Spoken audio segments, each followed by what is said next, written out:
Boa noite a todos. Conversaremos agora a respeito do Balanced Scorecard.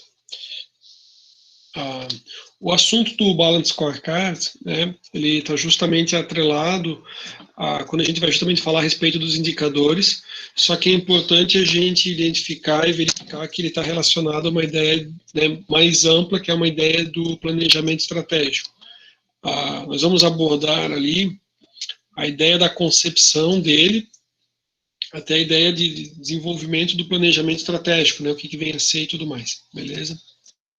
Aqui tem uma imagem aqui das 4 perspectivas, né, da visão estratégica. Então,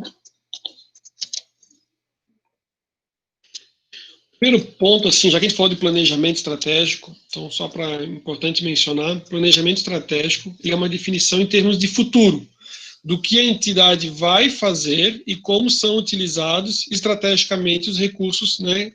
E isso envolve a determinação dos objetivos e das metas da corporação, desenvolvimento de padrões, as políticas e as estratégias da empresa e as informações a respeito, né, do meio ambiente. Do meio ambiente a gente está falando, né, de todos, né, que envolvem a ela, a ideia dos stakeholders, né. Então, não somente, digamos, a empresa, mas envolve, né, toda uma preocupação com fornecedores, clientes, acionistas, a sociedade onde ela está inserida, né, o ambiente como um todo. O planejamento estratégico, ele vem desde uma ideia, né, está baseado aqui, a gente tem aqui a ideia de uma pirâmide, mas essa pirâmide é interessante a gente, antes até de mencionar ali visão, missão e valores, entender o seguinte: comentamos anteriormente a respeito do orçamento, né, do processo orçamentário, do planejamento orçamentário. Aí a gente verificou a importância da realização do orçamento para justamente, né, você ter um maior controle, né, daquilo que se planejou e onde é que a gente está, né, se realmente a gente está conseguindo chegar ou o quanto distante estamos para que sejam alteradas ali algumas rotas, né, modificados alguns pontos.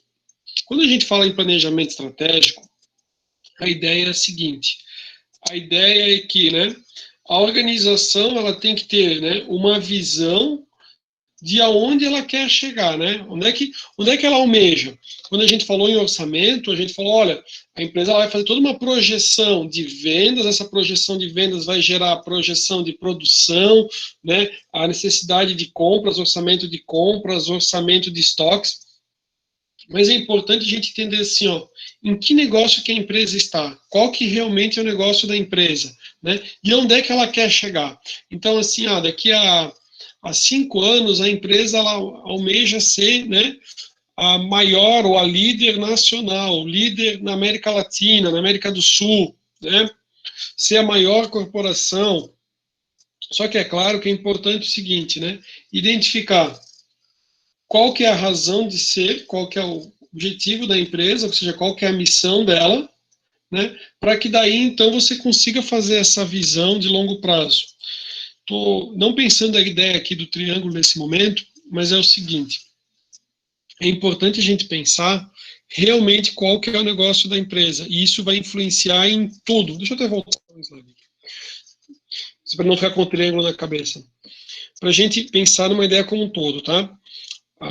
Quando nós estávamos no nosso intervalo, um pouco antes do nosso intervalo, a gente conversou um pouquinho, quando não estava nas gravações, a respeito toda a preocupação, do cálculo de custos, né, as diversas formas ali de custeio, né, e é importante a gente verificar o seguinte, ó, entender exatamente qual que é o negócio da empresa. Como assim, professor? Se a gente pensasse, por exemplo, né, a Cacau Show, e né, o pessoal conhece a Cacau Show, certo? Ou a Copenhagen, podemos pegar a ideia da Copenhagen também, né? Depende aqui a critério. Se vocês pensarem assim, ó, qual que é o negócio da Cacau Show? Ou qual que é o negócio da Copenhagen? O que eles fazem? Né? Qual que é a razão deles de existir? Talvez, num primeiro momento, vocês digam o seguinte, ó, o negócio da Cacau Show é fazer chocolate. Né? O negócio da Cacau Show é fazer chocolate. E na hora que a gente pensa a empresa como uma fabricante de chocolates, a gente vai trabalhar para ter o melhor resultado, certo? E isso vai fazer com que você identifique também em que negócio que ela está. Então, por exemplo, se o negócio da Cacau Show é fazer chocolate, e a gente vai pegar, então, concorrentes relacionados ao negócio de chocolate, eu poderia dizer para vocês o seguinte, tá? Depois a gente pode ver que não é uma verdade, tá? Mas só para trocar uma ideia. Você vai lá na Cacau Show, né?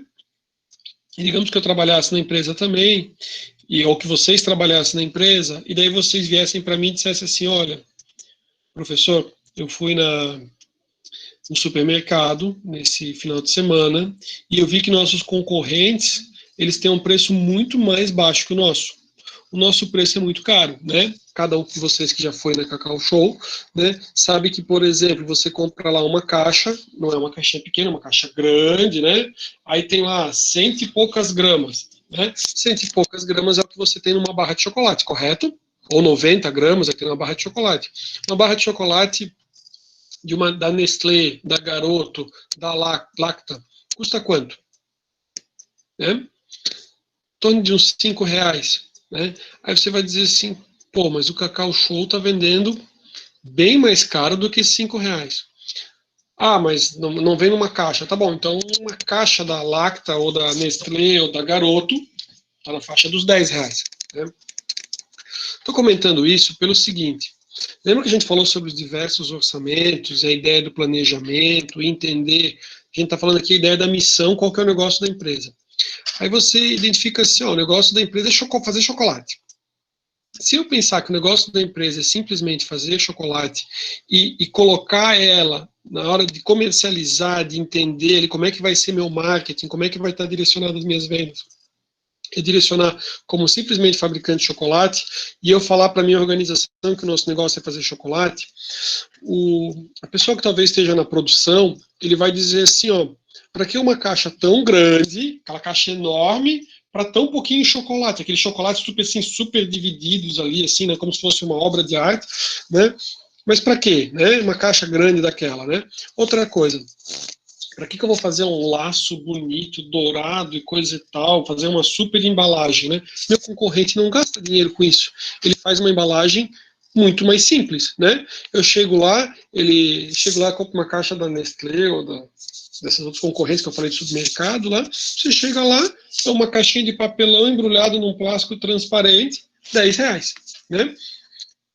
Aí, se eu pensar a empresa na questão do valor do gasto e tudo mais, eu vou dizer, não, dá para baratear muito, né? Essa nossa caixa é enorme, o material utilizado não precisaria ter, digamos assim, escrito com um verniz ali personalizado, tipo algo a mais, né? Poderia ser uma caixa mais simples, meu concorrente faz muito mais barato. O nosso preço está muito caro, né? Agora, isso é uma forma de visualizar, ok? Aí vocês vão observar que o negócio da Cacau Show, na hora dela segmentar, ou ela se posicionar, ela não está se posicionando como mais uma empresa que vende chocolate. A mesma coisa acontece com a Copenhague, né? A ideia dela não é a questão assim, ó, sou mais uma empresa que vende chocolate, tá? Onde é que ela está segmentada? Onde é que ela se posiciona, tá? Ela se posicionou vou fazer uma contextualização para ficar mais interessante. Digamos, né, que seja o aniversário, né, de alguém aqui da nossa turma, né? Quem é que a gente vai pegar aqui como exemplo? Digamos que é o aniversário da Isabela, tá? Aí vou no aniversário da Isabela, a Isabela é super bacana, sempre bastante participativa, né? Que nem a Sabrina também, o Edese, todo mundo, né? Então, assim, ó, aí ela convidou para a gente participar de um evento, graças a Deus, né? Depois da pandemia, a gente vai poder, todo mundo, a turma toda vai se reunir. Aí eu pensei, poxa, o que eu vou dar de presente para a Isabela, né? Acadêmico e tal. Aí nessa eu digo assim, poxa, já sei, acho que eu vou pegar e vou no shopping buscar um presente, né? Na hora de escolher um presente, não pense no caso, digamos ali, mas pense no caso de um amigo de vocês ou uma amiga de vocês, certo? A roupa é mais difícil de dar, né? E dependendo se você vai dar para o sexo oposto, até fica um negócio meio estranho, assim, né? Você dá uma, né? serve mais para namorados, né, ou dar uma roupa, ou um perfume para saber melhor o que cada um gosta, né. Agora, o vale presente, né, você tem assim várias lojas que fazem vale presente, né. O vale presente também é muito impessoal, né. De forma geral, todo homem gosta de ganhar um vale presente. O homem está super feliz, ganha um vale presente, ele vai lá, gasta, compra o que quiser. Mas se você der um vale presente para uma mulher, né, não dá muito certo, né? Só a gente perguntar e depois a gente vê no chat ali o que as meninas dizem ali a respeito, né, de quando você recebe tipo um vale presente, tipo né? É claro, pessoal, é claro. Se for um vale-presente, por exemplo, da Vitor Hugo, no valor de R$ 1.400, R$ 1.500, aí eu acredito que a mulher não vai ficar triste, né? Mas assim, se for um vale-presente da Havan, do Angelone de 50 pila, aí não vai, sabe? Beleza. Quando você vai comprar um presente para alguém, e digamos que eu estivesse no shopping buscando um presente para alguém, você vai comprar um presente pensando, poxa, né, como é bacana. No nosso caso é a Isabela, certo? Então eu vou dizer assim, poxa, eu vou lá comprar um presente para a Isabela. Imagina se eu viesse né, no dia do aniversário, lá na festa da Isabela, e trouxesse uma caixa de chocolate de de R$ 10 da Nestlé. Por mais que ela gostasse da Nestlé, da Lacta e tudo mais, ela ia dizer, poxa, tipo, ia agradecer tudo, mas não ia, né? Agora, quando vocês entram, tanto na Cacau Show quanto na Copenhague, vocês vão verificar o seguinte, e as pessoas sabem disso, vocês sabem, se você receber uma caixa, você sabe disso, né? Eles vão tentar buscar o quê? Trabalhar com um produto que é um produto mais requintado, né? Que é tido como se fosse uma linha de chocolates finos, né? E você compra para presentear alguém. Quando você escolhe pelo produto, você escolhe lá um presente, né? É um presente. Então, assim, o seu chocolate nunca vai ser R$ 10. Não tem nada lá na Cacau Show e na Copenhagen que custe R$ 10. Talvez o cafezinho, tá? Mas assim, ó, você trabalha nos seguintes parâmetros, né? Aí eu vou no aniversário de uma pessoa querida. Aí a pessoa diz assim, ó, eu tenho, né, chocolates de 40, 50, 80, 160, né? Vai depender da pessoa que você quer presentear. E a pessoa que recebe também sabe assim, poxa, esse chocolate aqui é um chocolate que, né, tem uma noção de valor, né, do valor agregado. Como você vai comprar um presente, você quer que a pessoa se sinta feliz. Então, assim, ó, quando você sai lá e comprou esse chocolate, ele vem, né, com uma embalagem toda linda e maravilhosa, com um laço gigante, dourado e coisa e tal, para dizer assim, poxa, é um presente bem bacana. Estou comentando isso com vocês porque isso serve para tudo, né? Não estou querendo dizer que a embalagem vale mais que o conteúdo, mas quero mostrar para vocês como o conteúdo sem uma embalagem também não serve para nada. Certa vez, eu fui comprar um presente para uma pessoa. E que era assim, tipo, esses aniversários da família, né? Aí uma outra familiar falou assim, Rafael, tu não queres dar um perfume, coisa e tal? Eu falei, olha, perfume, não sei. Mas assim, como elas eram muito próximas, eu sabia qual que era o perfume que a outra pessoa gostava, tá? Senão eu jamais daria. Aí ela falou, não, daí você compra esse presente aqui, que eu também trabalho, eu vendo essa linha de produtos, né, de cosméticos e coisa e tal, e a pessoa vai gostar, tá bom. Assim, ó, eu comprei o produto, certo? O produto custou em torno de R$ 180. Comprei o produto. Sabe como é que a pessoa me deu a embalagem? Ela pegou o produto, tipo perfume, assim, colocou numa sacolinha plástica. Sabe quando você vai na farmácia? Na farmácia você compra só um medicamento, tem aquela sacolinha menor da farmácia, não tem?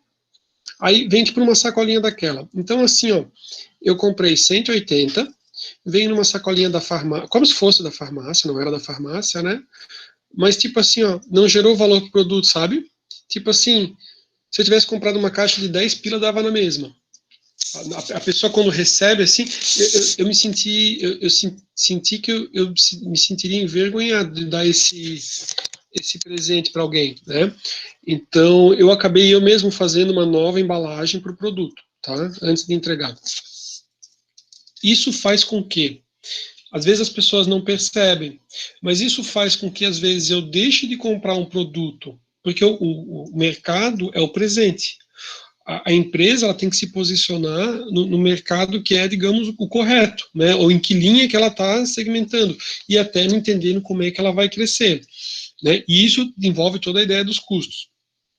finalizando o exemplo, né? É muito melhor, né, nesse caso, você vai lá no shopping, não se incomoda com absolutamente nada, compra um chocolate que custa 80 pila, 80 reais, e isso. Vem aquela embalagem maravilhosa, você presenteia, a pessoa recebe, tipo assim, sabe que você pagou, fica aquela situação assim, não, o cara realmente me valoriza, me deu uma coisa boa, né? A mesma coisa quando você não dá nada ou dá um presente horrível, que a pessoa fala assim, pô, não teve nem capacidade de deixar um tempo para ir lá e comprar um presente bom, decente, tá? Isso serve com tudo. Se a gente for observar diversas empresas, né? Diversas empresas, hoje em dia, elas estão no mercado porque elas compreenderam qual que é realmente o negócio delas.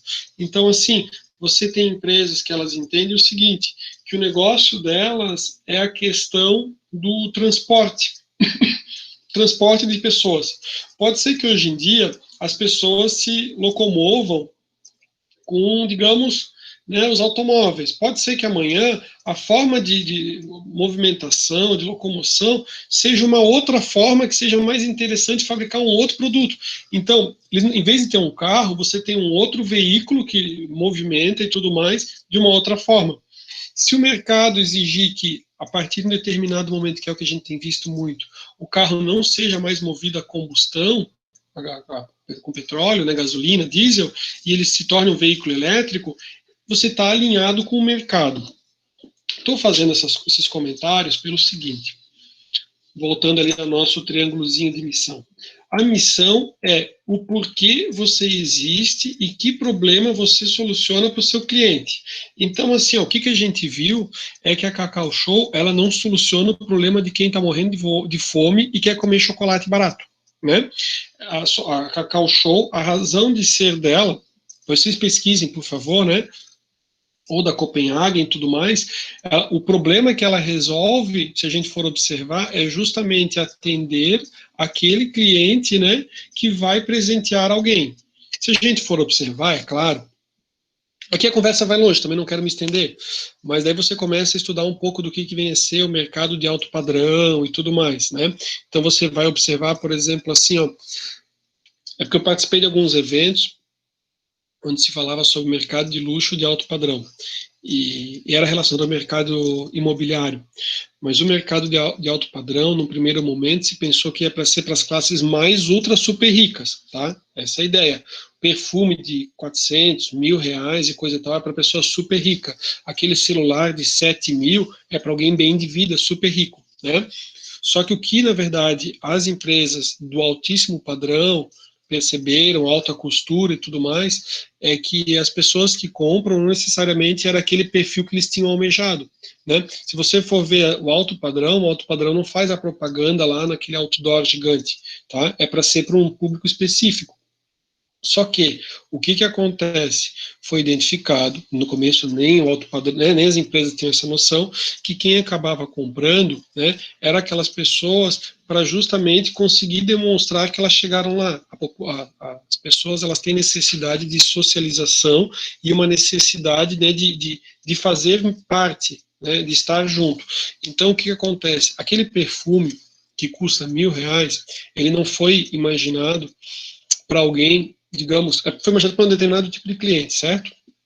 Só que com o tempo se observou o seguinte, que aquela pessoa que queria chegar lá, ela comprava o perfume.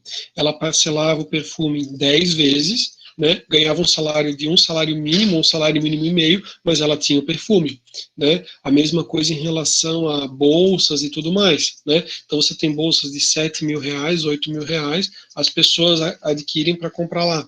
Isso fez com que as empresas de alto padrão começassem a desenvolver produtos que fossem produtos, a princípio, como se fosse um produto inicial, para a pessoa começar a aderir ou entrar nesse meio, né? Que é a ideia, por exemplo, assim, você vai na Vitor Hugo, daí você chega e vê uma bolsa. Aí você fala assim, poxa, a bolsa não tá legal. Aí você tem, assim, chaveiro, tem uma carteira, tem alguns outros produtos, né, que também não são nada baratos, né, mas que daí é para você também ter um produto da linha da marca Vitor Hugo, por exemplo, da Louis Vuitton, né, e assim por diante, tá? Isso é bem interessante ali, né, o que as empresas foram identificando. Por que eu falei isso a respeito da missão e entender qual que é a razão de ser da empresa? é importante que todos na empresa tenham o mesmo norte, a mesma direção, certo? Então, pelo exemplo que a gente falou, se eu entendo que a Cacau Show e a Copenhagen está na linha de presentes, aquele laço, aquela embalagem, aquela coisa linda e maravilhosa que nem foi mencionado ali no chat, né, você acaba comprando porque faz parte do contexto. Se você transforma a Copenhagen numa loja qualquer que você consegue no supermercado, qualquer supermercado, comprar o produto por 10, 15 reais, tipo, você não vê a distinção, não vende, tá? O que vende é o contexto. Então, não adianta a produção, digamos, o pessoal da fábrica, né, na produção dizer assim, ó, eu vou baratear meu produto e vou transformar o produto numa droga, né? Vou fazer um comentário, né?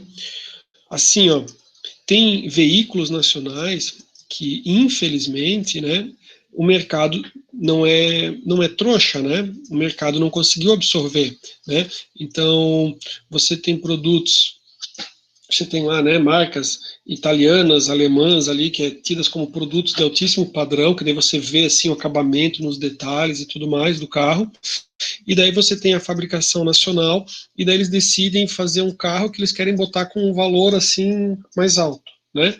Só que a questão de acabamento, de detalhes, o cliente olha, ele não consegue perceber o valor, realmente não tem, assim, aquele acabamento todo, né? O produto não vende, né? Acredito que vocês também consultem bastante o YouTube, vocês vão ver vários carros, né, que foram lançados e que depois não tiveram aquela vendagem almejada. Por quê? Porque você consegue comprar carros importados, né, com um preço muito mais atraente. O pessoal ainda vende porque culturalmente, a gente sabe, e não é culturalmente também só, né, mas as peças de manutenção às vezes acabam pesando bastante. Mas se a gente for observar, existe uma distinção grande ali, né? Então, assim, não tem como você vender um. Aquela história de gato por lebre, né? Então tá. Entendendo a missão da empresa, você consegue melhor entender a visão, que é onde a empresa quer chegar, tá? E os valores também são extremamente importantes, né? Que diz ali, ó, como queremos ser reconhecidos enquanto cumprimos a nossa missão e caminhamos em direção à visão, tá? Então, missão, visão, tudo é ideia do planejamento. Por quê? Né? Com um bom entendimento do que eu sou, o que eu faço e onde é que eu quero chegar, agora eu vou fazer o quê? Eu vou traçar as estratégias para chegar no meu objetivo, né? Minha visão onde eu quero chegar, quais são meus objetivos, minha estratégia para chegar lá naquele ponto, tá? E o Balance Scorecard ele vai servir como uma ferramenta para isso. O que é o Balance Scorecard? É uma metodologia de medição e gestão de desempenho baseada na definição da estratégia da organização, na gestão do negócio, na gestão de serviços e na gestão da qualidade. Ele foi desenvolvido pelos professores, né, da Harvard Business School, Robert Kaplan e David Norton. Falei, né, a respeito do pesquisador ali, também responsável pelo desenvolvimento do custeio ABC, tá? Que é da Harvard, coisa e tal, que é o Kaplan, né? Em 1992, tá? Eu tive conhecimento desse assunto quando eu estava na graduação e na época, né, minha graduação foi no final entrei no final dos anos 90 para terminar no comecinho dos anos 2000, né, porque estava 5 anos o curso, e logo que eu saí, eu tive a oportunidade de trabalhar numa empresa de consultoria, depois da tinturaria industrial, que foi justamente me questionado se eu conhecia a respeito do Balance Scorecard, e era algo que eu tinha estudado, era algo assim que no Brasil era recente, e nem todo mundo, né, não tinha tido na faculdade, e o pessoal não conhecia, e é muito interessante, né? A gente vai conversar, aliás, está escrito ali a tradução, a Balance Scorecard, ele vai dizer que são indicadores balanceados, né? Indicadores, é como se fosse um cartão ali de pontuação, né, balanceado. O que esses pesquisadores eles desenvolveram e fizeram? Foi o seguinte, o Kaplan e o Norton, eles falaram assim, olha, a gente tem os indicadores financeiros, a gente trabalhou os indicadores financeiros, né?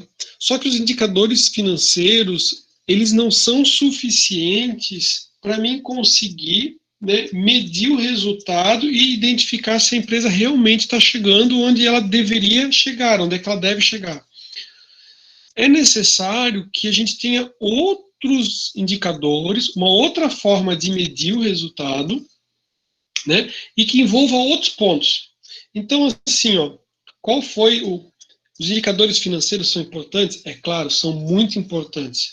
Só que um indicador financeiro que vai me trazer a liquidez corrente do semestre passado ou do trimestre anterior é um dado, já foi, né? O meu nível de endividamento, né? A margem de contribuição. Então, assim, ó, tem outros indicadores que devem ser analisados. Ele falou assim, olha, é importante que eu tenha indicadores para que eu consiga, né? Já que a gente falou que eu tenho todo um planejamento de onde é que a empresa quer chegar, é necessário que eu tenha um indicador, por exemplo, para analisar a respeito dos meus clientes. Qual que é o nível de satisfação que eu tenho desses clientes? Os clientes que compram de mim, eles compram a segunda vez, né? Dos clientes que eu consigo alcançar, qual que é a taxa de retenção que eu tenho desses clientes? Na linha de produção, que indicadores são importantes? Né? Então, aí você começa a fazer uma reflexão, e é bem interessante, bem importante. Por exemplo, na produção, né? Na questão do processo, né, da empresa, você pode verificar que talvez você tenha, digamos assim, você tem todo um gasto de treinamento, aí os funcionários, depois de um tempo, eles vão embora. Aí você fala assim, tá, então vamos fazer o seguinte, vamos analisar qual que é o nível de retenção que eu tenho desses talentos, né? Então, assim, eu faço todo um programa, crio um programa de trainee, seleciono os melhores, aí depois de um ano eles foram embora. O que está acontecendo, né? Vamos fazer uma análise do clima organizacional dentro da empresa. Qual que é o nível de satisfação que meus funcionários têm com a empresa, né? Posso fazer, assim, às vezes talvez não responder, posso buscar outros indicadores, por exemplo, identificar qual que é o nível, né, de faltas, né, analisar assim, ó, qual que é o nível de absenteísmo, né, o funcionário falta sem justificar e compreender esses indicadores, né. Com isso eu já consegui, só trocando uma ideia com vocês, né, verificar o seguinte, que da importância, né, de eu ter um melhor, né, controle ou indicadores, né, que meçam o meu desempenho da minha empresa, né, em relação a clientes, em relação aos processos, né. Você poderia fazer o seguinte também, analisar a questão do treinamento, e assim a gente vai verificar as perspectivas que foram trazidas pelo Balance Scorecard. O Balance Scorecard, ele trouxe 4 perspectivas. Quero desde já adiantar para vocês o seguinte: outros autores, né, por exemplo, quando eu fiz meu mestrado, meu professor, um dos professores que era do mestrado, né, ele fez um artigo, fez toda uma produção científica, ele tem pós-doutorado, ele fez trazendo outras perspectivas que não só as 4, ele trouxe mais perspectivas, né, uma outra forma de mensurar e medir. Ele fez estudo de caso e coisa e tal, depois fez inclusive com a Fischer ali de Brusque, né, uma análise, então, bem interessante. Então, assim, ó, o que a gente traz aqui como uma forma, né, uma ferramenta a ser utilizada, trazer diversos indicadores, vocês podem, né, aperfeiçoar. O que a gente está vendo aqui é o que o autor trouxe. Tá? A gente vai trabalhar as perspectivas e vocês vão ver que isso aqui é um conteúdo que cai bastante, já caiu, não me lembro agora se foi o último, mas caiu já algumas vezes no exame de suficiência, tá? Eu trouxe um exercício que a gente vai responder, que vocês vão ver, mas depois daquilo já caiu depois novamente no exame de suficiência, ou seja, no exame de contabilidade. Acho que é isso, a gente já vai ver, né? Então assim, ó, é bem bacana, tá? E quero comentar com vocês assim, ó, o que eu vivenciei, né? Quando eu fui trabalhar nessa empresa de consultoria, eu fui contratado e ele falou assim, ó, Rafael, tu vais cuidar especificamente, quer dizer, então tem vários, né, mas especificamente tu vais cuidar do Balance Scorecard junto com outro consultor que a gente já tem, que tem experiência, coisa e tal, tem desenvolvido todo o sistema, e quero ressaltar o seguinte, das pessoas que a gente entrevistou, somente você conhecia a respeito disso. Então tu vê como é interessante também a gente estar sempre se atualizando, né? E foi o que abriu a porta para que eu fosse trabalhar nessa empresa de consultoria em Joinville. E dessa empresa de consultoria em Joinville, eu tive a oportunidade de visitar algumas empresas, né? Então, assim, que eram clientes, né? Braskem, né? Faber-Castell, Marco Polo. Na Marco Polo, né, em Caxias do Sul, lá no Rio Grande do Sul, e na época eles não tinham um sistema para medição com esses indicadores. Assim, um sistema específico que trabalhava. Eles tinham todo o sistema de RP, né, tinham outros, mas eles não tinham um com os indicadores do Balance Scorecard. Só que eles tinham toda a medição através dos indicadores em planilhas. Foi um dia assim que eu fiquei realmente impressionado com o nível de organização fantástico, fantástico da Marco Polo. Eles tinham todos os indicadores, e a ideia dos indicadores é o seguinte: você pensa o seguinte, né? Já que eu falei de navio, você pensa num avião, você tem um painel de controle. Então você tem cada um dos indicadores, imagina um avião, né? Com vários indicadores ou vários aqueles reloginhos, né? E daí você tem, tipo assim, qual que é a sua situação atual. Pensa um contagiro de um carro, né? A situação atual, o que que é o vermelho, tipo, imagina não, né? O que que é o desejado, e daí ele vai identificar, por exemplo, se ele está no vermelho, se ele está no amarelo, se ele está no verde. Então você consegue, digamos, visualizar num painel qual que é a situação de diversos indicadores. Então fica fácil de você visualizar, né, que pontos devem ser melhorados. Né? Bem bacana.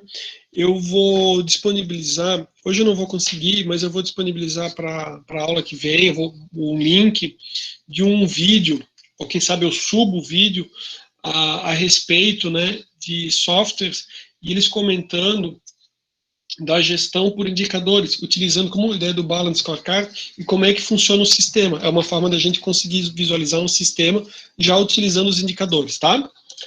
Então tá. Quero comentar o seguinte. Quando foi pensado a respeito do Balance Scorecard, a gente está pensando da seguinte forma: era uma forma de medir o desempenho e a gestão. Então era focado na questão do controle, né? Controle, então assim, digamos, estou implantando a estratégia, qual que é o resultado que eu tenho? E é uma forma de eu estar monitorando, né? Então, por exemplo, assim, ó, imagina que você está numa embarcação, que a gente falou, vai atravessar o Atlântico, aí você programou que você vai levar, né, X dias, aí você olha na velocidade e ele diz assim, ó, que está com uma velocidade muito baixa, aí você fala assim, eu não vou chegar, né? Se você tem uma forma de medir, você vai dizer, olha, sou obrigado a acelerar mais a embarcação, senão eu não vou chegar. E você vai sempre monitorando, tá? O Balance Scorecard foi pensado nesse sentido, uma forma de monitoramento.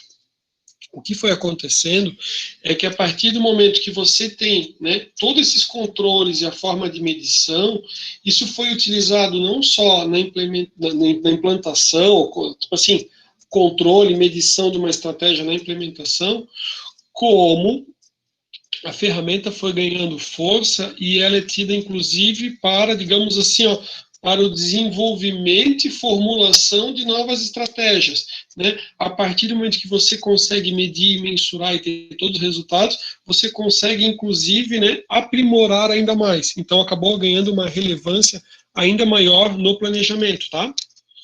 Então, o Balance Scorecard consiste numa metodologia de medição dos principais indicadores da gestão estratégica, do desempenho, bem como o equilíbrio, né, entre aquilo que a gente viu em gestão financeira e o capital intangível, de modo a proporcionar às empresas e organizações condições mais competitivas. Ele foi apresentado inicialmente como modelo de avaliação do desempenho empresarial, como eu comentei, mas a sua crescente aplicação proporcionou o seu desenvolvimento para uma metodologia, né, muito mais na questão, né, do desenvolvimento da gestão estratégica e não só na questão, né, de controle lá e medição. Tá? E, segundo os autores, Kaplan e Norton, né, essa metodologia, o Balance Scorecard, reflete o equilíbrio entre os objetivos, né, de médio e de longo prazo, de curto e longo prazo, perdão. A estrutura se divide em 3 grupos distintos, que são, né, eu vou ter os objetivos, eu tenho as perspectivas e os indicadores, tá? A gente vai ver objetivos, perspectivas e indicadores, né? As perspectivas traduzem os objetivos do Balance Scorecard, os quais estão associados a um conjunto de indicadores. Os autores, eles não vão trazer os indicadores, tá? A ideia não é dizer qual é o indicador que você deve usar na sua empresa. O que vai acontecer é o seguinte: a empresa vai desenvolver os indicadores para que consigam, né, alinhados com os objetivos. Então, assim, ó, eu tenho lá tal objetivo, né, aí ele vai estar numa das 4 perspectivas, e eu vou desenvolver um indicador. O indicador é o quê? É a forma de eu medir o desempenho, para saber o quê? O quão próximo ou quão longe eu estou para alcançar aquele objetivo, né? E aí você vai desenvolvendo e aprimorando. Então, vamos lá. Por exemplo, objetivos, né? Aí eu tenho, né? Para quê, né? Para escolher e traduzir a visão estratégica. Então, eu tenho a visão estratégica que está lá no centro, né? E eu tenho que justamente definir quais são os objetivos para que eu chegue, né, onde eu almejo, na minha visão. Objetivos, né? Comunicar e associar objetivos a indicadores estratégicos, planejar, estabelecer metas e alinhar iniciativas, melhorar o feedback e a aprendizagem estratégica. Dos indicadores, eu vou ter indicadores, né, chamados de lagging ou leading, né? Tipo, leading de liderar, né? De liderança, né? Então, lagging, indicadores de resultados medem apenas as ações já passadas. Aí a gente deu como exemplo alguns indicadores financeiros que eles vão trazer a sua realidade passada. Mas não necessariamente aquela realidade passada é uma situação atual que vai acontecer no futuro. É claro que esses indicadores são extremamente importantes para que você tome decisões, mas pode ser que uma situação onde você estava com uma liquidez corrente baixa já foi resolvida, né? E aquele indicador vai só mostrar o passado, né? E os leading são, né, são indicadores indutores que medem atividades que conduzam a resultados futuros. Então você está trabalhando, melhorando ali os resultados, pensando justamente, né, aquilo vai te trazer resultados futuros. As perspectivas tinham sido comentadas no chat, né, são financeira, clientes, processo interno e aprendizado e crescimento, tá? Essas perspectivas é bem interessante vocês terem noção, assim, do que, quais são as 4. Já caiu, né, para justamente identificar quais eram as perspectivas. Então, é claro, na hora que você bate o olho, uma vez que a pessoa leu e estudou, uma questão objetiva você assinala e acerta 100% das vezes, né? Então, perspectivas financeiras, cliente, processo interno e aprendizado. Então, objetivos. O principal objetivo do Balance Scorecard está no alinhamento do planejamento estratégico com as ações operacionais da empresa, né? Por quê? Porque o indicador, por exemplo, que vai medir lá o nível de rotatividade do pessoal, né, o quanto que o pessoal entra e sai da empresa, é uma questão lá, digamos, analisando o operacional da fábrica. Só que o que a gente quer? A gente quer ter um resultado, alcançar o objetivo final, que é a visão da empresa. Isso significa que, se eu quero cada vez ter, né, melhores resultados nos meus processos internos e tudo mais, eu preciso ter pessoas que estão lá junto comigo, né, e que vestem a camisa. Imagina, cada vez que você quer ter alguém, você diz assim, não, agora não vai dar certo, você começa a treinar um novo, e treinar um novo, tá? Então, para justamente você ter o alinhamento, né, lá dos objetivos, com os indicadores, né, conforme as perspectivas. Então, a respeito dos indicadores ali, a respeito de lagging e leading, só para a gente para mencionar alguns exemplos, né? Características, a lagging, né? Lagging. Focam os resultados da ação e têm uma perspectiva histórica. Já os de leading medem normalmente processos internos e atividades. Então vamos dar alguns exemplos, né? Aqueles que vão medir ali o resultado do passado e não do presente, né? Que nem diz ali. Preço por ação, volume de vendas, receita, resultado, tá? Vai trazer uma questão histórica. Vantagens, eles são fáceis de identificar e de capturar esse resultado. Só que eles não, né, desvantagem, eles não refletem, né, o presente, o atual momento. Por sua vez, de leading, né, exemplos. Horas gastas com clientes, nível de absenteísmo, né, ociosidade e propostas efetuadas. né? Então, elas são preditivas por natureza e com a possibilidade de ajustamento. Elas são mais difíceis de você capturar esses dados, né? Mas eles conseguem te dar uma melhor visão de como é que você está andando. Então, por exemplo, assim, ó, se você tem todo um trabalho e na empresa você não recebe propostas, né? Digamos, construção civil, aí você verifica assim, ó, que você não está tendo propostas, os clientes não estão fazendo propostas de compra. Aí você começa a analisar, cara, né, e olha a diferença, ele não está fazendo resultado histórico. Se eu não tenho propostas, né, ou tenho um número muito menor de propostas, vou ter que começar, ou eu aceito as que vêm, ou começo a analisar e tentar trabalhar com aquelas, né, ou eu vou ter que verificar qual que é meu problema. Meu preço está muito acima do mercado, né, está fora de mercado. A partir do momento que o marketing está trabalhando e está trazendo negócios para dentro do meu escritório, aí você começa a poder selecionar o cliente. Como assim, professor? Imagine que vocês, já que a gente falou de alto padrão e tudo mais, imagine que você trabalhe com automóveis de alto padrão importados, né? Você tem uma concessionária de uma fabricante internacional ali. Aí, você está lá, vou pegar um exemplo assim, ó. Você está vendendo, você tem uma loja que trabalha com os veículos da Porsche, né? Aí imagina que você vai lá, tem um Porsche para vender, né? Um só. E olha que demora para ter uma proposta. Agora imagina que você tem 10 Porsches e tá todo mundo louco para comprar o carro e você recebe 20 propostas, né? Aí um deles quer fazer o parcelamento direto com você. Ah, eu quero fazer o parcelamento 48 vezes. Aí você fala: "Não, olha, vamos fazer direto com a financeira". Não, vamos fazer. Você tem 20 propostas, você tem 10 carros, você vai escolher as melhores, né? Aí, tipo assim, aquele cara que pediu um monte, quero fazer um bom desconto e coisa e tal, o cara fala, pô, eu tenho 10 carros aqui. Vou fazer o seguinte, o senhor aguarda quando vier o próximo, né? O próximo lote de veículos aqui, vou vender agora para quem está me pagando à vista, preço cheio, não tem financiamento, não tem nada. Você consegue escolher, entendeu? Peguei um exemplo assim, questão de alto padrão, mas isso acontece com tudo, né? Com qualquer coisa que você está vendendo, inclusive com vocês na prestação de serviços, né? Então, vocês, contadores, prestam serviço. Aí aparece aquele cliente assim, é um cliente pequenininho, vai dar trabalho e tudo mais, não quer pagar nada, não tem como pagar. E daí você tem, por outro lado, um cliente, né, maior. Geralmente, tem um amigo contador que ele diz assim, Rafael, sabe quem me demanda mais trabalho?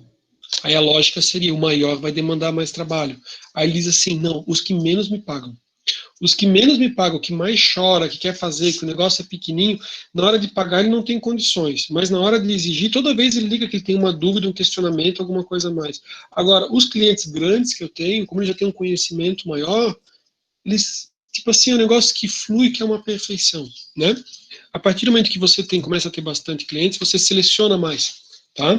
Aí você consegue selecionar. Aí você vai dizer assim, ó, quer saber, ó, eu só trabalho com um nicho específico de clientes, né? Vai demandar menos trabalho de você, claro, vai demandar muito mais na área específica. Aí eu atendo os supermercadistas, eu sou um escritório contábil que eu atendo só empresas de comércio exterior. Você se torna especialista naquilo.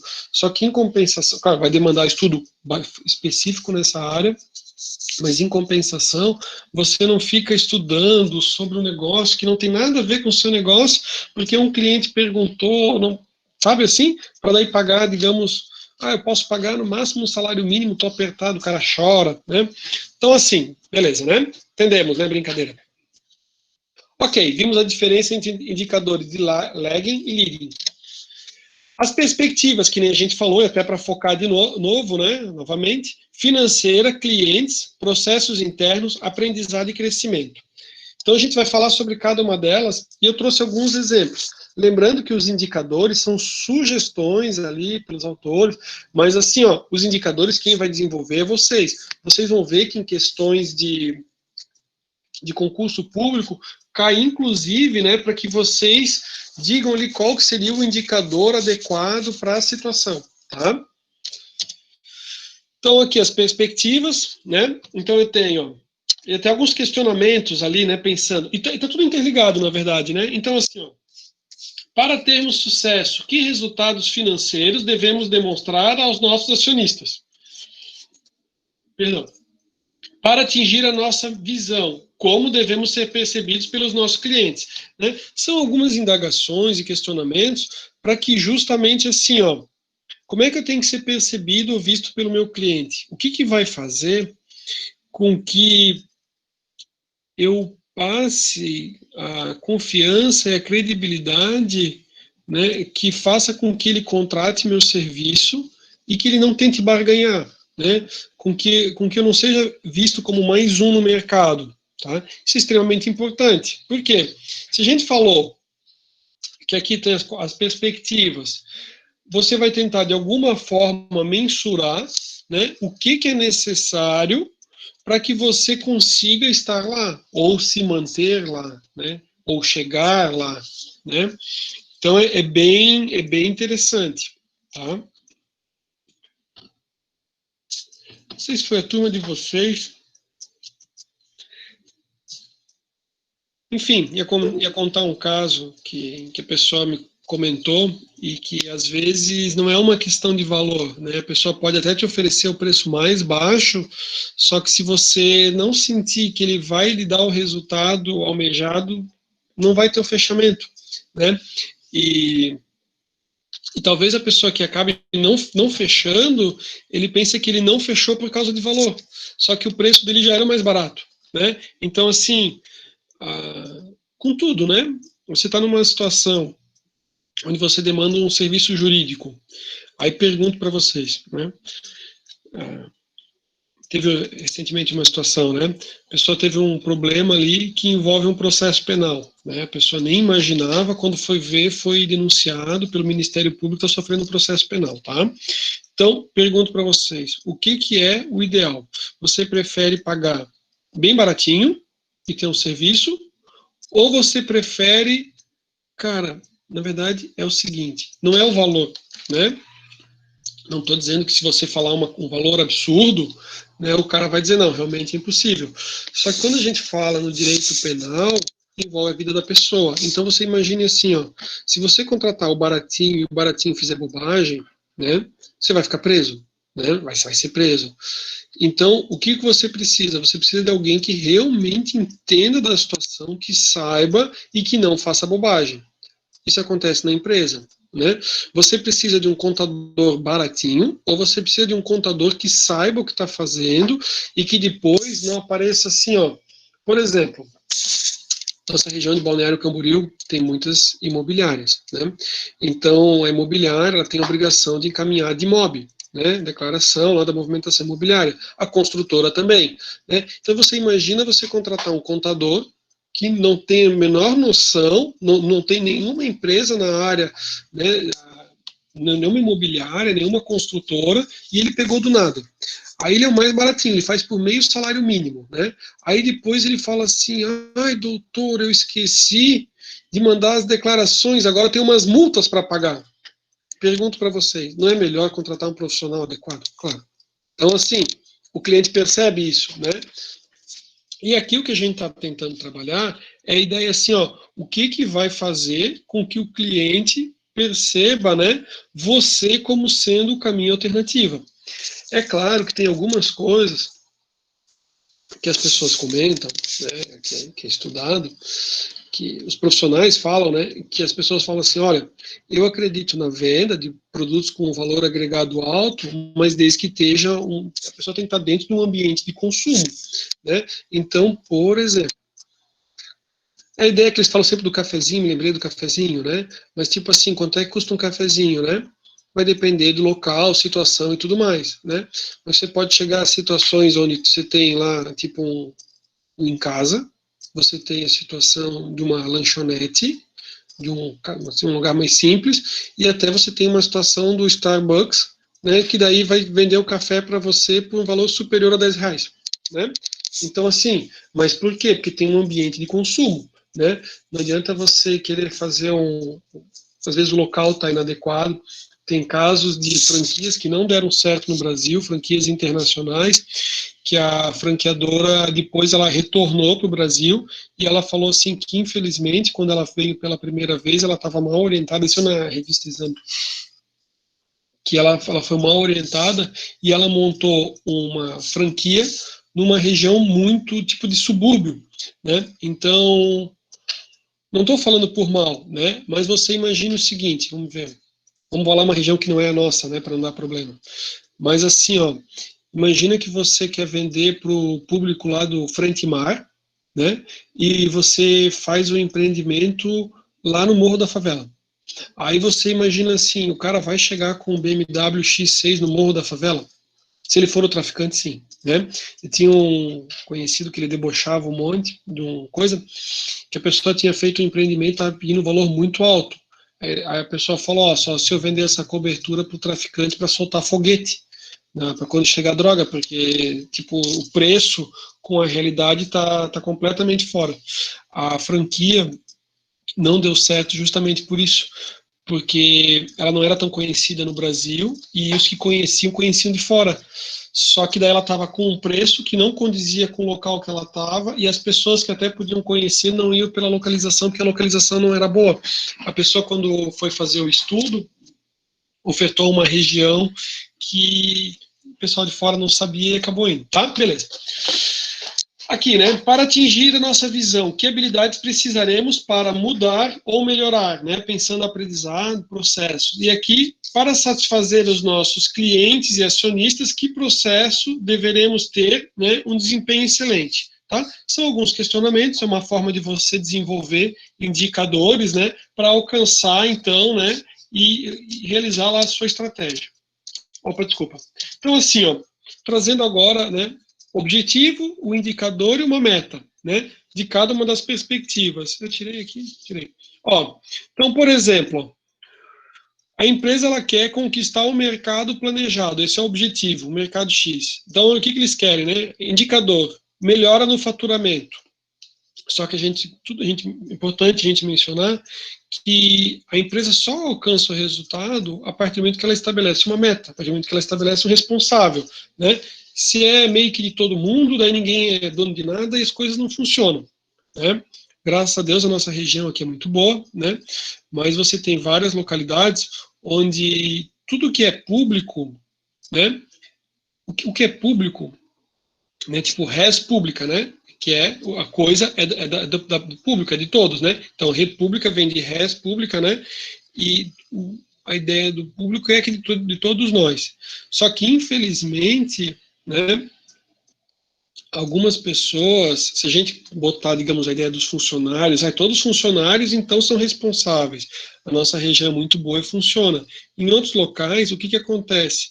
Né? Basta a gente andar, às vezes, nas ruas, né? Recentemente eu passei por uma situação assim, né? O cara andando de bicicleta, aí tem a ciclovia, o cara andando de bicicleta não na ciclovia, aí daqui a pouco ele acabou de tomar a cerveja, ele não teve nem o trabalho de jogar a droga da cerveja no lixeiro, jogou assim na rua, né? Assim como, hoje em dia, tem uma coisa que não existe mais, né? Nem no museu existe, que era o tal do orelhão, né? Que a pessoa usava aquele telefone, né? Pegava um telefone público e podia fazer uma ligação. Hoje em dia, todo mundo tem celular, e se você não tiver o celular, você olha para a pessoa do seu lado e fala assim, cara, eu preciso fazer uma ligação, me empresta teu telefone. E não existe mais a questão do orelhão. Na Inglaterra tinha aqueles orelhões, assim, orelhão vermelho, assim, né? Aquele telefone público, que até é característico de lá, e alguns eles até deixaram, deram outra destinação, porque hoje em dia todo mundo usa o celular. Estou comentando do orelhão, por quê? Porque é um exemplo que é de todos, né? Cabe a todos a ideia da conservação, e era depredado direto. Né? Eles arrancavam o aparelho, quebravam, mesma coisa bancos, né? Bancos, que eu digo banco para você sentar, que é uma questão assim, para a comodidade de todo mundo, né? Você está andando, você, tá cansado, quer sentar no banco, aí você vê às vezes o banco todo estragado, pichado e tudo mais, então é uma pena. Estou comentando isso porque a mesma coisa é a ideia da empresa. Se você disser assim, todo mundo vai resolver aqui o faturamento. Não, é importante que você diga assim, fulano, você é responsável, né, por a gente atingir essa meta. O que vai acontecer? O cara é responsável. Ele vai fazer mundos e fundos, vai comentar, vai mobilizar a equipe toda de vendas, né? Essa questão do faturamento, vai mobilizar a equipe de vendas, vai, aí pessoal, vamos lá, motivando o pessoal para que as coisas aconteçam, tá? Então, assim, para tudo na vida, tá? É importante, fundamental você ter uma pessoa responsável. Área de vendas, acréscimo na venda do produto A, profissional de marketing, realização de visitas para clientes potenciais do produto A. E daí aqui, ó, quais são as metas? E daí eles vão analisar os indicadores, tá? Eu tenho aqui o indicador e aqui eu vou tendo as metas. Visitar 80% dos clientes produtos A durante o ano, né? Do acréscimo da venda, aumentar 20% das vendas. E assim eu tenho outros indicadores que são sugestões aqui, né? Para cada uma das perspectivas. Continuando na financeira, né? Atingir mercados financeiros esperados pelos acionistas. Então, exemplo de indicador, né? A questão do cálculo da margem bruta. O que ele vai esperar? Que é um aumento na margem bruta. Qual que é a meta? Ampliação da rede de distribuição. Na área de vendas, contratação de representantes comerciais. Qual que é a meta? Perspectivas do cliente, né? Perspectivas do cliente. O principal objetivo relaciona-se com a identificação dos clientes, das suas necessidades e dos segmentos de mercado onde se pretende competir. A perspectiva do cliente traduz a missão e a estratégia da empresa em objetivos específicos dos segmentos de clientes. Para ver o negócio a partir dessa perspectiva, a empresa deve avaliar a satisfação do cliente de acordo com o produto e o serviço fornecidos. Então, aqui, sugestões e exemplos. Indicador, a fidelidade do cliente. Qual que é a meta? Garantir que 65% dos atuais clientes voltem a comprar até o final do próximo ano. Área de vendas, implantação de ações corretivas solicitadas pelos clientes. Então, assim, ó, o que vendas decidiu, né? Ele falou, olha, a gente quer fidelizar os clientes, tá? Então, é extremamente importante quando o cliente faz alguma... Vocês sabem, vocês já devem ter ouvido muito, que é muito mais caro você captar novos clientes do que manter. O cliente que já... Às vezes é difícil você conseguir com que o cliente experimente seu produto para que daí ele goste, né? A gente pode pegar vários exemplos, né? Imaginem o seguinte, a respeito de veículos, né? Quantas montadoras de veículos nós temos? Quantas marcas diferentes que a gente tem aqui, né? No nosso país aqui, você tem veículos comercializados de diversas marcas, né? A grande maioria não faz, digamos, uma visita, um test drive em diversos carros de diversas marcas, né? O cara talvez tenha alguns carros que chamaram a atenção, que teve toda uma publicidade, uma propaganda, né, a respeito do determinado veículo, e daí ele decide, então, lá um dia visitar a concessionária e verificar o carro, certo? Ou ele tem a oportunidade que às vezes algum amigo dele já comprou. Então, assim, ó, você ter um bom relacionamento com o seu cliente é de fundamental importância, né? Então, vou dar o exemplo da questão de tudo, né? Um dia você anda na moto de um amigo seu, ele pergunta assim, pô, cara, que legal sua moto, coisa e tal, achei super legal. Aí ele fala assim, cara, assim, ó, a moto é legal pra caramba, era um sonho que eu queria, mas assim, ó, cara, eu não compraria de novo. Pronto, acabou. Não vende pra mais ninguém. Agora imagina o seguinte, o cara comprou a moto. Aí, como é que é? Cara, essa moto é muito legal. Tu não acreditas o que aconteceu. Depois que eu comprei, recebi contato da loja, e eles estão fazendo uma série de eventos. Tem até um dia que vai todo mundo que tem essa marca dessa moto aqui se reunir, vão fazer. Eles fazem umas viagens. Então, por exemplo, assim, ó, um final de semana vai ser em Floripa, outro final de semana vai todo mundo de moto passear, né, até uma outra localidade.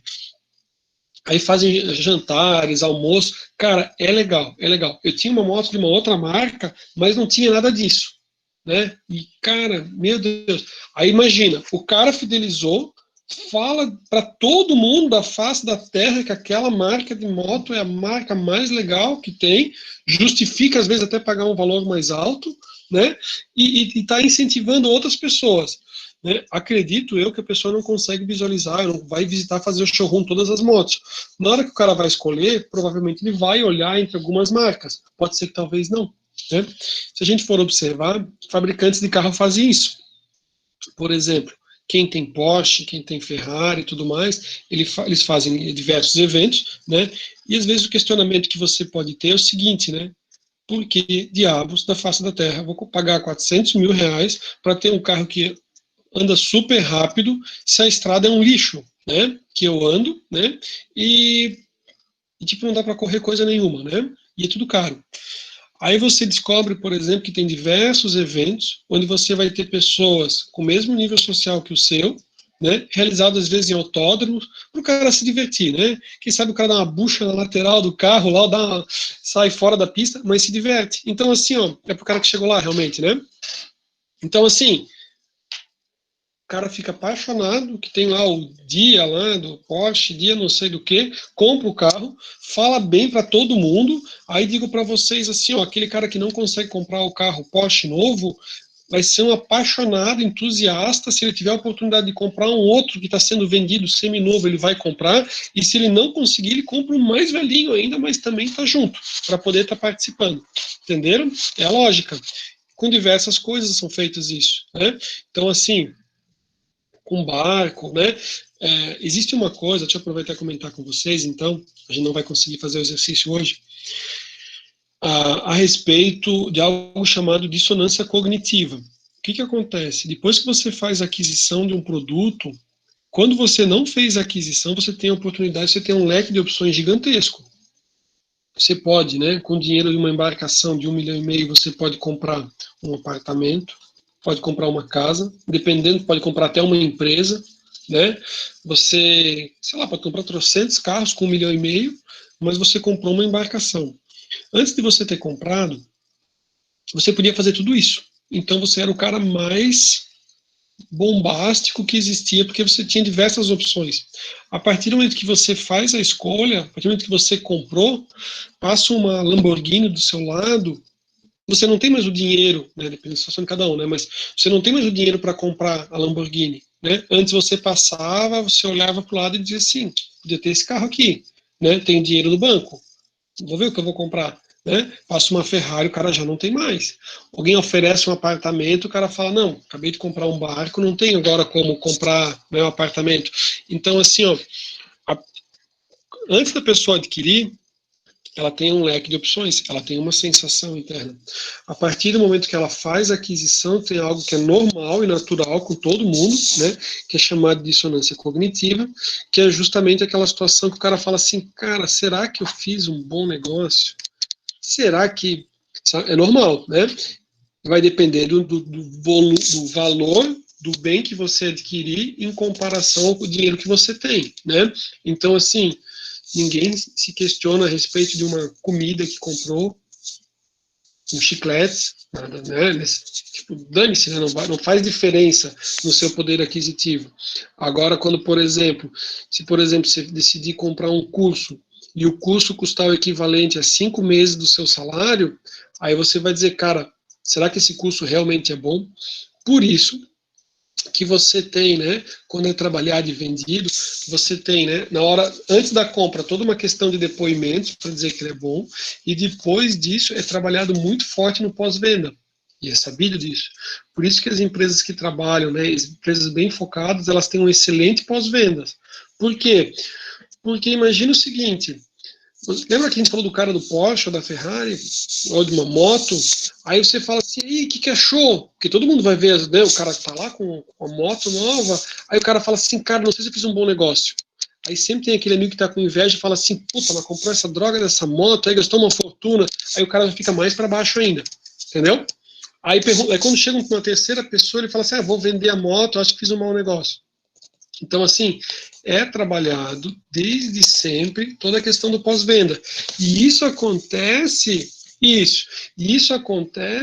inclusive, na questão do ensino, né? Não estou dizendo da faculdade onde vocês estudam, mas, por exemplo, quando eu entrei no mestrado, que é uma paulada, né? Eles falam assim, agora você faz parte do mundo, sei lá, o mundo do Harry Potter, brincando, né? Mas é tipo assim, agora você está num algo extremamente seleto e coisa e tal, para justamente você dizer assim, pô, realmente eu fiz um bom negócio, realmente vai ser bacana, realmente o aprendizado vai valer, tá? Isso é com tudo. Estou comentando para vocês porque eu vejo assim, ó, vocês, nesse momento, vocês estão acadêmicos de contabilidade.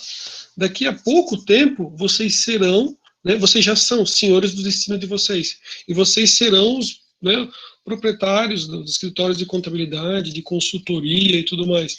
E o que acontece muito, talvez a gente está tão preocupado em passar, às vezes, o conteúdo, os professores, de uma forma geral, que às vezes não é comentado. O que acontece muito, que eu digo assim, já tinha essa experiência antes de entrar na advocacia, mas eu vejo assim, ó, o que muitas pessoas vêm me relatar, né? Ai, Rafael, que bom, nossa, eu estou tão feliz que tenho o doutor como meu advogado e coisa e tal. O senhor sabe que eu tive um outro advogado e outro advogado não me dava retorno. O outro advogado não.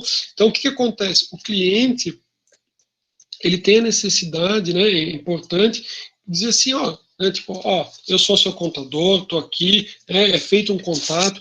Às vezes você acha assim, tipo, poxa, que chato, né? Tipo assim, você foi lá, arrumou seu carro, aí liga aquela pessoa lá, olha, gostaríamos de saber se o senhor foi muito bem atendido aqui na nossa concessionária e tudo mais, né? Talvez para mim, tipo, não acho interessante, mas para outras pessoas o cara fala assim, poxa, que legal, tem uma preocupação, e também está avaliando o desempenho, óbvio, né? Mas tipo assim, existe uma preocupação, e um dos pontos que eu queria comentar é que acontece bastante dos clientes dizerem, né, na questão da insatisfação, o serviço é excelente, o serviço foi prestado correto, não faltou nada. Só que o advogado não deu retorno, ou o contador nunca deu retorno. Ele está lá trabalhando, sabe? Você está assim meses lá cuidando do processo, só que você não disse assim nada para o seu cliente. E daí ele pensa assim, ó, o advogado abandonou minha causa, o contador lá nem sei o que ele faz, tá? Então assim, se tiver uma dicasinha que também servir para alguma coisa, é claro que eu imagino que vocês já façam, né? Mas quando for se já for o negócio de vocês, ter um contato com o cliente, fazer alguns eventos em termos de construtora, para que vocês tenham um parâmetro, como exemplo. A gente tem construtoras como, por exemplo, a FG, certo? A FG vocês conhecem, é grande, gigantesca. O que o proprietário da construtora faz, né? O Chico, né, o Francisco Graciola, ele fazia eventos nos prédios, né, para justamente conhecer melhor os clientes, o público e tudo mais. Como ele tem uma história de vida bacana e é uma pessoa tida como uma pessoa muito assim acessível, simpática e tudo mais, as pessoas se encantavam com a história dele, tá? Isso faz o quê? Não estou dizendo que ele chegava lá no jantar e ficava contando a história dele, nada disso, tá? Mas é porque às vezes o corretor já tinha comentado e daí tinha oportunidade de conversar com ele. Às vezes era um outro corretor de fora que tinha feito contato. Só que o que acontecia? Como ele era uma pessoa muito acessível e quem compra aqueles apartamentos não tem dinheiro para comprar só um. O cara pode comprar dois, pode comprar três. Vai usar dois, três? Claro que não, né? Mas como investimento, enfim.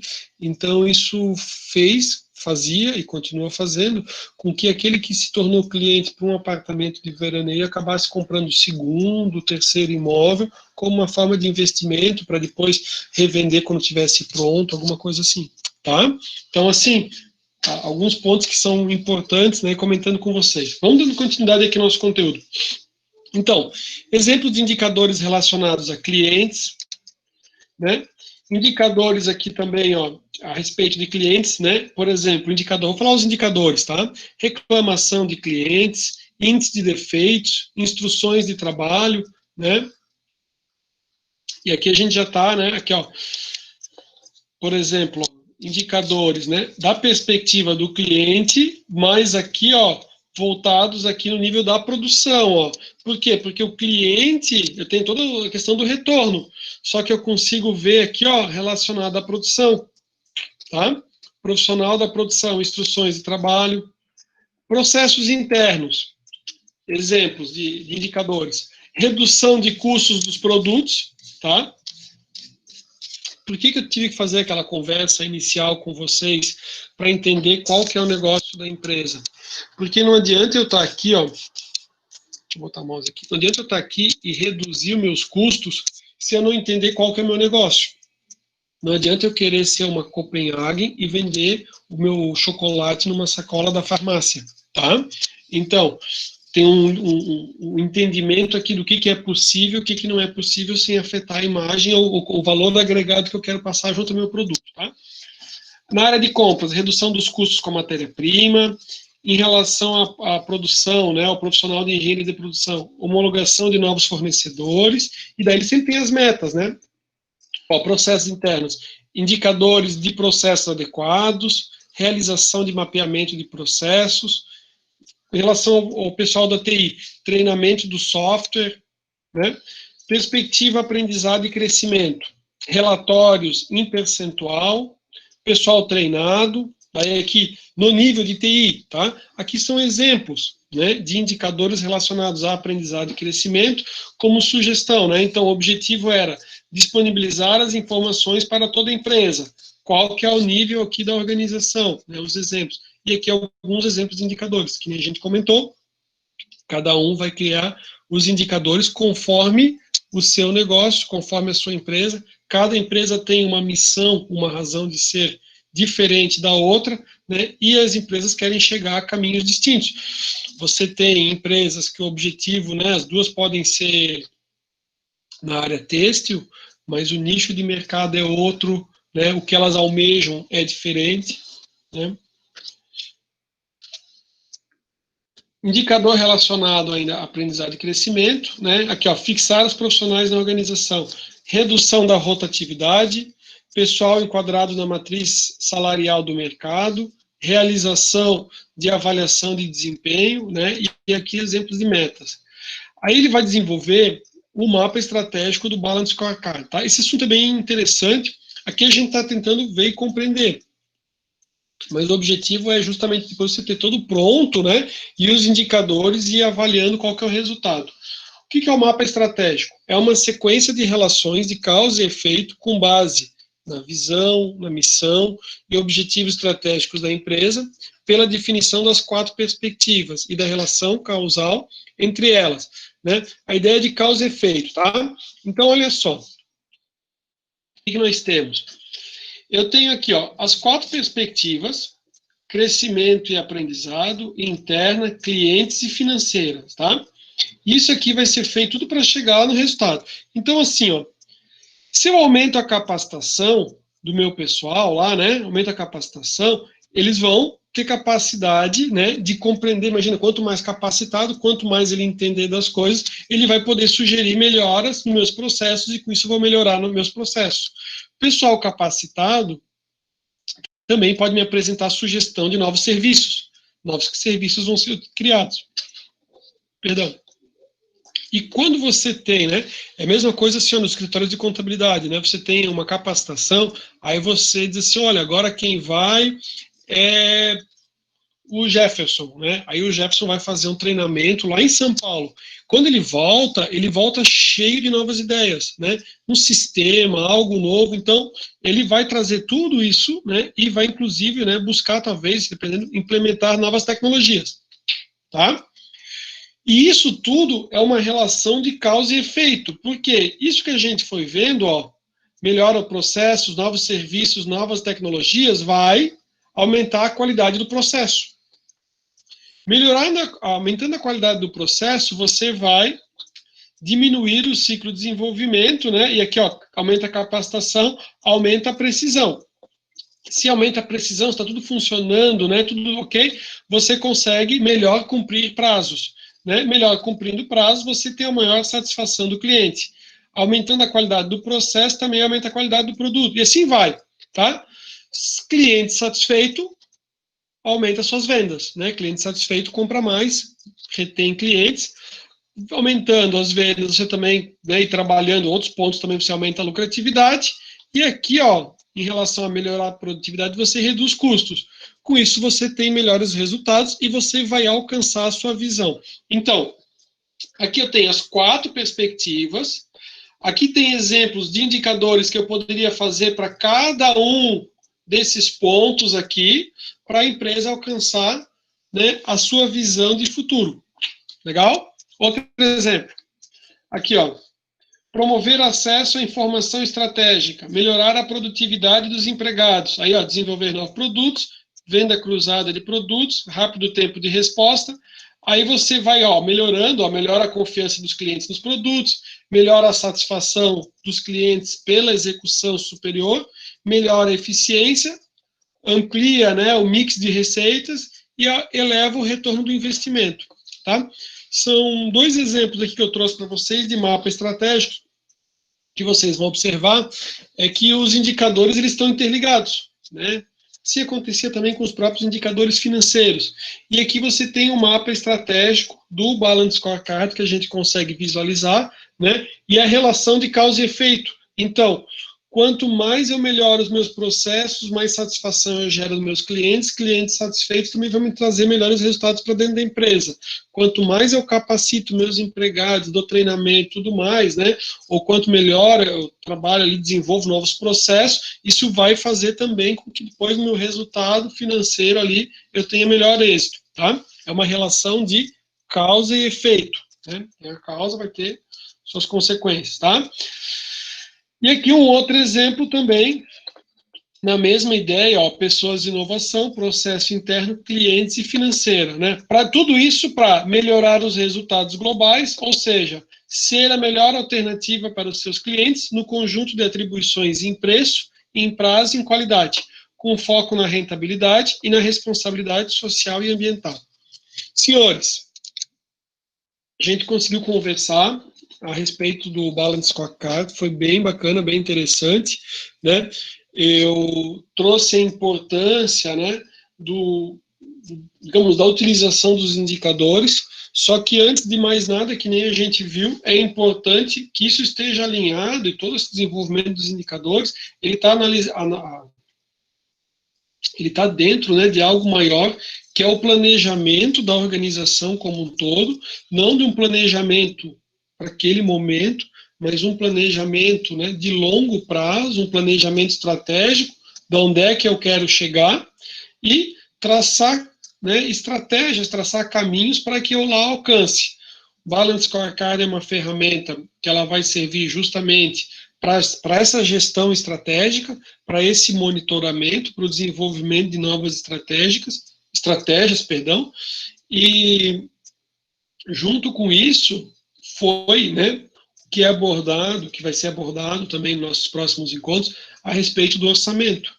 O orçamento, ele vem de uma ideia, né, da organização como um todo, de uma visão estratégica da empresa e um desdobramento disso, né, nas diversas peças orçamentárias, vendas, produção, né, materiais, ali a questão de compras, estoques, né, gestão, orçamento dos estoques, até que depois você desenvolve o orçamento como um todo. Acredito que a gente tenha alcançado nosso resultado, foi bem bacana o nosso encontro de hoje. Eu vou, então, terminando a nossa gravação e vou só passar alguns recados ainda antes da gente finalizar, tá bom? Uma boa noite a todos.